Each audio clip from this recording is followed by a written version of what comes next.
आपल्या मुलीचं सासर तिच्या माहेरच्या अगदी जवळ असेल तर आईवडील खुश असतात. माझ्या मुलीचं सासरही आमच्या घरापासून काही अंतरावरच होतं.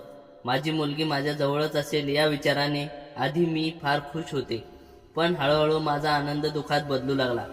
माझ्या त्या दुःखाचे कारण म्हणजे माझी मुलगी नसून माझा जावई होते. मी सिंगल मदर होते. मला 2 मुली होत्या. मोठ्या मुलीचं नाव रेखा होतं व लहान्या मुलीचं नाव साक्षी होतं. रेखा आता लग्नाच्या वयाची झाली होती. माझ्या भावाने तिच्यासाठी चांगलं स्थळ सूचित केलं होतं. मग आम्ही लगेच कांदे पोह्याचा कार्यक्रम उरकून टाकला. नवरा मुलगी पटली होती आणि माझ्या रेखालाही नवरा मुलगा आवडला होता. माझे मोठे जावई आमच्याच शहरात राहत होते. विशेष म्हणजे आमच्या 2-3 सोसायटी सोडून राहायचे. शहरात जावई बापू एकटीच राहायचे. त्यांचं पूर्ण कुटुंब गावी होतं.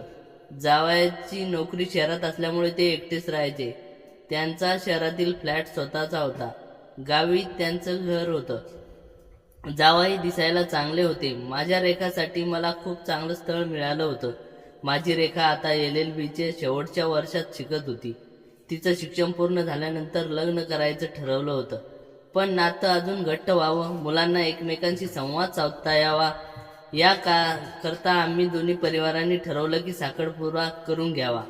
साखरपुडा झाल्यानंतर एकमेकांशी बोलायला मोकळीक झाली होती व नातीही अजून पक्की होत होती. रेखाच्या लग्नाची तारीख जवळजवळ 6 महिन्यानंतरची होती. एंगेजमेंट झाल्यानंतर 2-3 दिवसात रेखा पुन्हा हॉस्टेलला परतली. रेखा नागपूरमध्ये राहायची. ती त्या शहरात शिक्षण घेत होती. तिथे ती हॉस्टेलमध्ये राहायची. आता काही महिने तिचं कॉलेज होतं. मग एकदा डिग्री मिळाली की मग माझी लेक या आपल्या शहरात येऊन लग्न करून सेटल होणार. रेखा तर आता तिच्या मार्गाला लागली होती. माझी जबाबदारी आता 50% पूर्ण झाली होती. माझी लहानी मुलगी साक्षी आता फर्स्ट इयरला शिकत होती. तिच्या लग्नाला अजून बराच अवकाश होता. माझी साक्षी फार अभ्यासू होती. ती सतत पुस्तकामध्ये असायची. ती घरात असूनही मला वाटायचं की मी एकटीच घरात आहे. पण आता एकटेपणा दूर करण्यासाठी माझ्या आयुष्यात एका व्यक्तीचं आगमन झालं होतं, पण त्याकडे लक्ष दिलं नव्हतं. माझे मोठे जावई आमच्या शहरात आमच्या घराजवळ राहत एके दिवशी अचानक घरी आले. ते घरी येत आहेत याबद्दल काही कल्पनाही नव्हती. त्या दिवशी मी घरी एकटीच होते. दुपारी 11 वाजेपर्यंत मी घरातील कामे आवरलीत. नंतर फ्रेश झाले. त्यावेळी घरी एकटीच होते. साक्षी कॉलेजला गेली होती. 12:30 वाजता घराची बेल वाजली. दरवाजा उघडला तर समोर राज होता. जावयाला पाहून मी थक्क राहिले. मला लाजायला झालं होतं, कारण जावई येणार आहेत याची मला कल्पना नव्हती. त्यावेळी मी साक्षीचा ड्रेस परिधान केला होता. माझ्या दोन्ही मुलींचे कपडे मला फिट यायचे. बरेचदा मी माझ्या मुलींचे कपडे परिधान करायचे. त्यावेळी मी साक्षीचा लॉंग पीस परिधान केला होता. मला जरा ठाऊक असतं की जावई घरी येणार आहेत तर मी साडी नेसून असते. अचानक राजला समोर बघून घाबरले होते. मी त्याला घरात बोलवलं व पाण्याचा ग्लास नेऊन दिला. राजला पाणी दिल्यानंतर मी त्यांना म्हणाले, तुम्ही बसा, मी आलेच. जावयाने मी कुठे जात आहे ते मला विचारले. ते म्हणाले, रेखाला फोन करू नका, ती तिच्या अभ्यासात व्यस्त असेल. मी म्हणाले, नाही, मी रेखाला कॉल करायला जात नाहीये. ते तुमच्या समोर असा ड्रेसमध्ये बरोबर वाटत नाही म्हणून. त्यावर जावई म्हणाले, अहो सासूबाई, आता पूर्वीचा जमाना राहिला नाही. ते डोक्यावर पदर घेऊन फिरायचं हे सगळं आता बंद झालंय. आजकाल कोणी असं वागत नाही. तुम्हीही अगदी रिलॅक्स राहा. हा ड्रेस फार छान दिसतोय. बरं, तुम्ही मला विचारणार नाही मी का आलो इथे? राज बोलल्यावर त्याला विचारलं, सांगा ना, काय काम होतं? असं अचानक आलात? त्यावर तो म्हणाला, अहो सासूबाई, अचानक माझ्या घरचं सिलेंडर संपलं. माझ्या घरचं सिलेंडर आता लवकर काही येणार नाही. सध्या सिलेंडर फार कमतरता चालली आहे. तुम्ही बातम्यामध्ये ऐकलं असेल. आता माझ्या घरचं सिलेंडर थेट 25 दिवसांनी येणार आणि तोही येईल की नाही ते माहीत नाही. मला घरच्या जेवणाची सवय आहे. मी रोज माझ्या हाताने जेवण बनवतो. तुमच्या मुलीला लग्नानंतर स्वयंपाक बनवायचं काही टेन्शन नसणार. तेव्हा आम्ही सहज गप्पा चालू झाल्या. जावाई म्हणाले, मी आता इथे जेवणासाठी चाललोय, पण तुम्ही काळजी करू नका. फक्त काही दिवस सिलेंडरची सोय होईपर्यंत इथे येईन. मी तुम्हाला रोज त्रास देणार नाही. मी त्यांना म्हणाले, जावाई बापू, हे घर तुमचंच, त्यात काय त्रास कसला? तुम्ही माझे जावाई नाही तर माझा मुलगा आहात. आणि हो, तुम्हाला दुसरीकडे कुठेही सिलेंडर शोधायची गरज नाही. हे तुमचं हक्काचं घर आहे. तुम्ही हक्काने जेवायला येऊ शकता. माझं बोलणं ऐकून जेवायने माझ्यासमोर मित्राला कॉल केला व सिलेंडर आता नको असं सांगितलं. राजने मला सांगितलं की त्याचा मित्र त्याला 4,000 रुपये सिलेंडर देणार होता. 1,500 रुपयाला मिळणारा सिलेंडर 3 पट किमतीने जावाई विकत घेणार होते. जेव्हा मी त्यांचं बोलणं ऐकलं तेव्हा त्यांना म्हणाले, तुम्ही उद्या सकाळच्या नाश्त्यापासून ते रात्रीच्या जेवणापर्यंत इथेच या आणि वाटल्यास तुम्ही इथे राहा. घरात गेस्ट रूम आहेच. त्यावर राज म्हणाला, सासूबाई, तुम्ही माझ्या 3 वेळच्या जेवणाची सोय करत आहात तेवढं पुरं आहे. आता इथे राहायला नको. माझं घर जवळच आहे. तुम्ही इतकी काळजी करू नका. तुम्ही फक्त माझ्या जेवणाची सोय करा.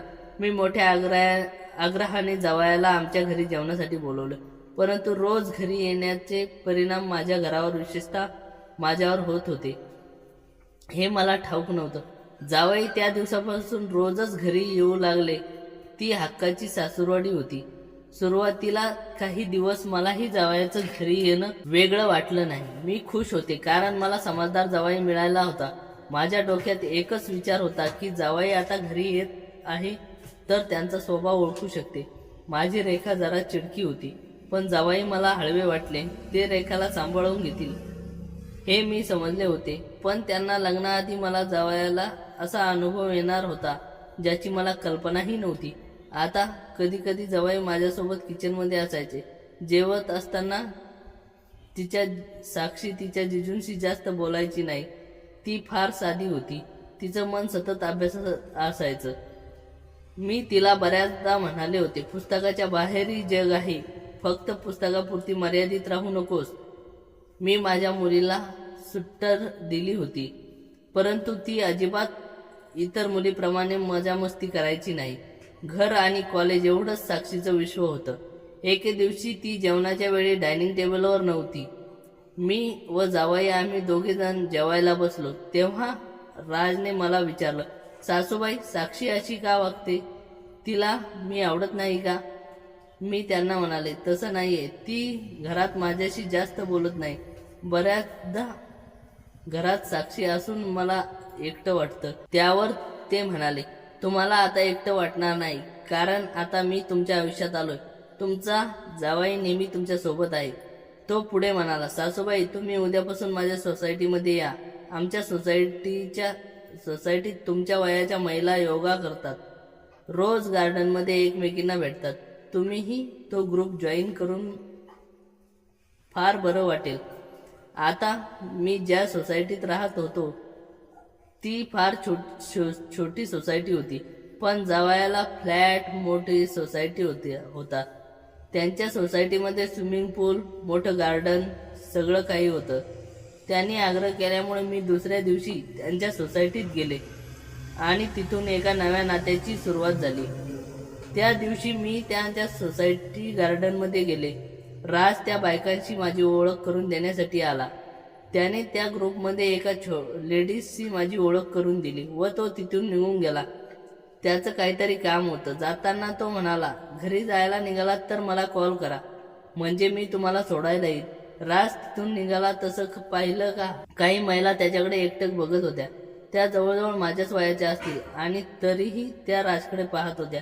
मी त्यांचं बोलणंही ऐकलं. त्या एकमेकींना सांगत होत्या, हा मुलगा किती हँडसम आहे, पण कधी तो आपल्याकडे बघत नाही. त्या बायकांचं बोलणं ऐकून मला राग आला आणि बरंही वाटलं, कारण माझ्या जावयाचं कौतुक केलं होतं. तेव्हा मी त्यांना सांगितलं, तो हँडसम माझा जावई आहे. माझं बोलणं ऐकून त्या बायका लाजल्या. त्यांची मान शरमेने खाली झाली. आता रोजच मी राजच्या सोसायटीत जाऊ लागले होते. बघता बघता 20 दिवस उलटले. 15-20 दिवसानंतर मला माझ्या रेखाचा फोन आला. तसं तर तिला मी कॉल करायचीच, पण त्या दिवशी फोन कॉल वेगळा होता. त्या दिवशी तिचं बोलणं ऐकून मी फार घाबरले. रेखा म्हणाली, आई अगं 15 दिवसाच्या वर झालेत. रातचा मला आता कॉलच येत नाही. मी जरी कॉल केला तरी कामात व्यस्त असतो. तू एवढा बिझी नवरा का करून दिला आहेस? राजला ना माझ्यासाठी वेळच नसतो बघ. मी तिला समजावलं, जावाई कामात असतील, तू जास्त विचार करू नको. एकदा लग्न झालं की मग तुझा नवरा तुझाच असणार. आणि असंही जेवढं तू फोनवर कमी बोलले तेवढा अभ्यासात मन लागेल. तू तुझ्या अभ्यासाकडे लक्ष दे. शेवटचं वर्ष आहे, चांगल्या मार्कांनी पास व्हायचं ना. रेखा म्हणाली, हो आता अभ्यासावर लक्ष देते. राज माझाच आहे. आमची एंगेजमेंट तर झालीच आहे. मी रेखाला कसंबसं समजावलं. तिचा फोन ठेवल्यानंतर मी विचारात खाली बसले. मी मोठ्याने तोंडाने रेखाला बोलले होते की राज तुझाच आहे. पण आता माझा जावाई माझ्या मुलीचा राहिला नव्हता. इकडे 15 दिवसापासून बऱ्याच गोष्टी बदलल्या होत्या. मी रेखाशी खोटं बोलले होते. माझी एक मुलगी बाहेर शहरात शिक्षण पूर्ण करत होती तर दुसरी घरात अभ्यासात मग्न असायची आणि मी माझ्या एकटेपणात होते. परंतु मागच्या 15 दिवसापासून माझ्या आयुष्यात काहीतरी बदललं होतं. मी माझ्या मुलीला ते सत्य कसं सांगावं मला कळतच नव्हतं. त्यावेळी तर मी काही बोलत नव्हते. पुढचं पुढे बघेन असा विचार त्यावेळी मी केला. पण गोष्टी थांबत नव्हत्या. काही ना काही घडत चाललं होतं. आता मला असं वाटू लागलं की मी राजला आमच्या घरी जेवायला का येऊ दिलं. तो रोज घरी आला नसता तर नाती अशी बदलली नसती, मर्यादा ओलांडल्या गेल्या नसत्या. पण आता काही पर्याय नव्हता. आता नाती बदलली होती. त्या बदलत्या नात्याच्या पोचपावती त्या दिवशी आम्हाला गायनॉलॉजिस्टकडे गेल्यानंतर मिळाली. काही दिवसांनी मी गायनॉलॉजिस्टकडे गेले होते. माझ्या सोबत राज होता. त्यावेळी डॉक्टरांनी सांगताना आनंदाने सांगितलं होतं. पण ती आमच्यासाठी आनंदाची बातमी नव्हती. ती फार घाबरले. आता रेखाला काय तोंड दाखवायचं ते मला कळत नव्हतं. पण राजने मला धीर दिला. तो म्हणाला, सासूबाई घाबरू नका, होईल सगळं व्यवस्थित. आता हे दिवस काळजी घेण्याचे आहेत, टेन्शन घेण्याचे नाही. राजने माझ्या घरी येऊन भलतंच ताप वाढवून ठेवलं होतं. आमच्या घरात बाळ येणार होतं. पण मी खुश नव्हते. खुश होऊ तरी कशी, मुलींना तोंड दाखवायचं होतं. आता असेच दिवस जात होते. एके दिवशी रेखा अचानक घरी आली. तिला पाहताच मी दचकले. रेखा म्हणाली, आई कसं वाटलं सरप्राईज? त्यावेळी मी सरप्राईज तर झाले होते. मी तिला म्हणाले, रेखा बेटा तू अचानक अशी आलीस, येणार आहेस हे सांगितलं नाही. अगं येणार होते हे सांगितलं असतं तर राजला घ्यायला पाठवलं असतं ना. त्यावर ती म्हणाली, आई मी राजसाठीच इथे आले आहे. तो गेल्या काही दिवसापासून माझ्याशी व्यवस्थित बोलत नाही. मला त्याची आठवण येत होती म्हणून म्हटलं जरा भेटून यावं. रेखाच्या तोंडून सारखं राजचं नाव ऐकून मला अजून टेन्शन येत होतं. कारण तिच्यापासून मी खूप मोठी गोष्ट लपवत होते. त्या संध्याकाळी रेखा राजला भेटायला गेली होती. बाहेर फिरून आल्यानंतर रेखा आणि राज सोबत घरी आले. जावयाच्या चेहऱ्यावर जराही भीती नव्हती. ते तर अगदी बिनधास्त दिसत होते. आणि मी विचार करून करून फार वेडी होत होते. बघता बघता रेखाला घरी येऊन 2-3 दिवस झाले. एकदा ती मला म्हणाली, आई मला घरात काहीतरी बदलल्यासारखं वाटतंय. तुझ्यात बदल झाला आहे की काही वेगळी गोष्ट आहे ते कळत नाहीये. पण माझं वकिली डोकं मला काहीतरी खुणावत आहे. माझं डोकं मला काय दाखवण्याचा प्रयत्न करत आहे ते मला नीट कळून येत नाहीये. घरात सगळं ठीक तर आहे ना? तिचं बोलणं ऐकून मी घाबरले होते. तर मी तिला म्हणाले, असं वेगळं ठीक आहे, उगाच टेन्शन घेतेस. बरं मला सांग तू परत कधी जाणार आहेस? माझं बोलणं ऐकून ती म्हणाली, आई तुला माझ्या परत जाण्याची एवढी काय लागली ग? मी आले तेव्हाही खुश नव्हतीस आणि आताही 2-3 दिवस मला पाठवण्याच्या मार्गावर आहेस. घरात सगळं ठीक आहे ना? तू माझ्यापासून काही लपवतेस का? मी तिला म्हणाले, अगं काही नाही पोरी, मी तुझ्यापासून काहीही लपवेल.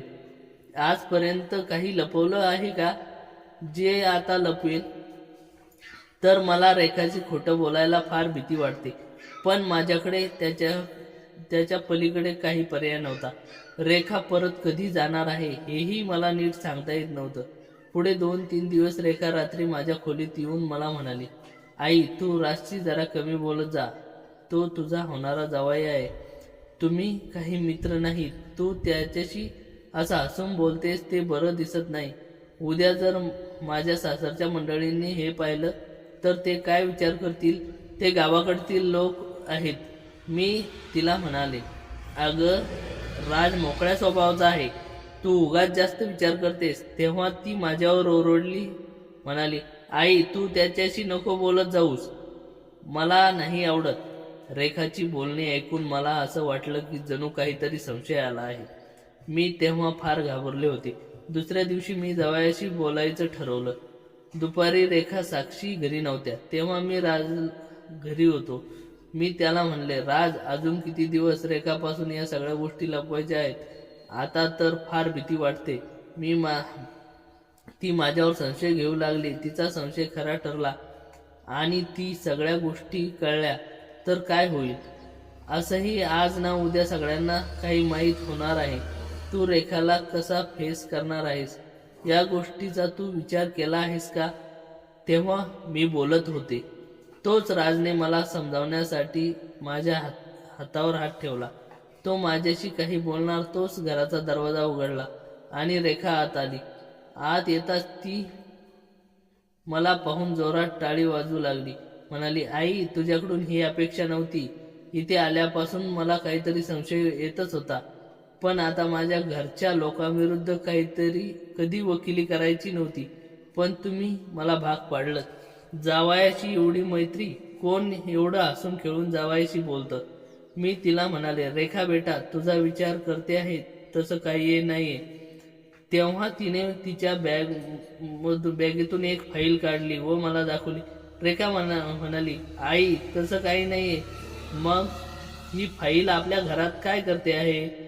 ही प्रसूती हॉस्पिटलची फाईल आहे आणि यावर तुझं नाव लिहिलंय, आणि विशेष म्हणजे बाळाच्या पित्याचं नावासमोर राजचं नाव आहे. आई मला बोलायलाही लाज वाटते, पण तुला हे नातं वाढवताना लाज कशी वाटली नाही ग? तेव्हा रेखाचा एकूण एक शब्द मनावर खूप परिणाम करत होता. माझ्या डोळ्यातून एकसारखे अश्रू वाहत होते. मी तिला म्हणाले, रेखा तू गैरसमज झालाय. रेखा माझं काही ऐकत नव्हती. तिने माझा हात झटकला तेव्हा साक्षी मध्ये आली. तिने रेखाला बाजूला केलं व राज म्हणाला, रेखा जरा तोंडाला आवर घाल. तुझी फाईल बघितली आहेस, ती खोटी आहे. ती खोटी नाहीये, तिच्यावर नावही अगदी बरोबर आहेत. फक्त आईच्या नावात गडबड झाली आहे. आईचं नाव वर्षा नसून साक्षी असायला हवं. या घरात बाळ येणार आहे ही बातमी अगदी खरी आहे, पण गरोदर सासूबाई नाही, तर तुझी लहान बहीण आहे. माझं साक्षीवर प्रेम आहे, तिचंही माझ्यावर प्रेम आहे. हे येणारं बाळ आमच्या दोघांच्या प्रेमाची निशाणी आहे. ज्या दिवशी आम्ही हॉस्पिटलला गेलो होतो तेव्हा चेकअप झाल्यानंतर साक्षी गरोदर आहे हे समजलं. त्यावेळी सासूबाई फार चिंतेत होत्या. त्या चिंतेमध्ये त्यांच्या साक्षीच्या नावाऐवजी आपलं नाव फाईलवर लिहिलं गेलं आणि छोट्याशा चुकीकडे आम्ही लक्ष दिलं नाही. जेव्हापासून सासूबाई माझ्यावर साक्षीच्या प्रेमाबद्दल समजलं आहे तेव्हापासून त्या खूप चिंतेत आहेत. तुला या गोष्टी कशा सांगाव्यात हे कळत नाहीये. मला माफ कर रेखा, पण माझं खरं प्रेम साक्षी आहे. मी तिच्यावर प्रेम करू लागलोय. गेल्या काही दिवसापासून आम्ही दोघं एकमेकांच्या संपर्कात आलो आणि रोज एकमेकांना भेटून एकमेकांच्या आवडीनिवडी लक्षात घेऊन नकळत आम्ही एकमेकांच्या प्रेमात पडलो. प्रेम सांगून होत नाही. आपलं लग्न तर जमलं, पण आपण एकमेकांना कधी समजून घेतलं नाही. पण साक्षी व मी एकमेकांना समजलो. आम्हाला एकमेकावर कधी प्रेम झालं ते समजलंच नाही. राजचं बोलणं ऐकून रेखा फार चिडली. तिने साक्षीला आपल्यापासून लांब केलं. ती म्हणाली, आई, साक्षी, अगं राज परका माणूस आहे, पण तुम्ही मला धोका दिलात. साक्षी, आजपर्यंत तुझ्यापासून सगळ्या गोष्टी शेअर केल्यात, मग एवढी गोष्ट माझ्यापासून का लपवलीस? तेव्हा साक्षी रडू लागली.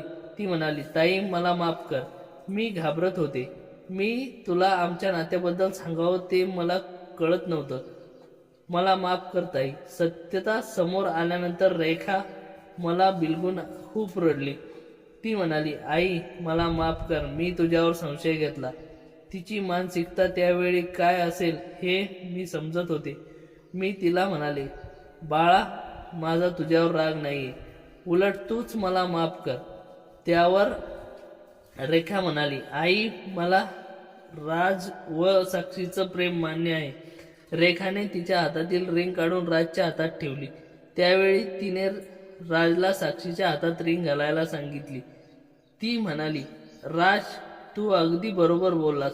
प्रेम सांगून होत नाही, आणि ज्या व्यक्तीवर आपलं प्रेम नाही त्याच्यासोबत लग्नबंधात अडकूनही काही फायदा नाही. तुझं साक्षीवर प्रेम आहे, मग तू माझ्याशी लग्न करून ना मला सुखी ठेवू शकशील, ना तू आनंदी राहू शकशील.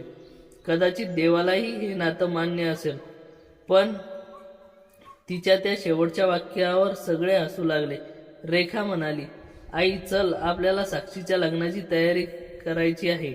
रेखाने मोठ्या मनाने तिच्या होणाऱ्या नवऱ्याचं आणि लहान बहिणीचं नातं मान्य केलं होतं. राजच्या घरच्यांनी सगळ्या गोष्टी समजून साक्षी 19 वर्षाची पूर्ण होती, त्यामुळे व राजच्या लग्नाची काही अडचण आली नाही. ते म्हणतात ना, शेवट गोड तर सगळं गोड. माणूस प्रत्येक गोष्टी फक्त जोड्या तर वरच ठरवतो. बहुतेक साक्षी आणि राजची जोडी देवाने आधीच ठरवली.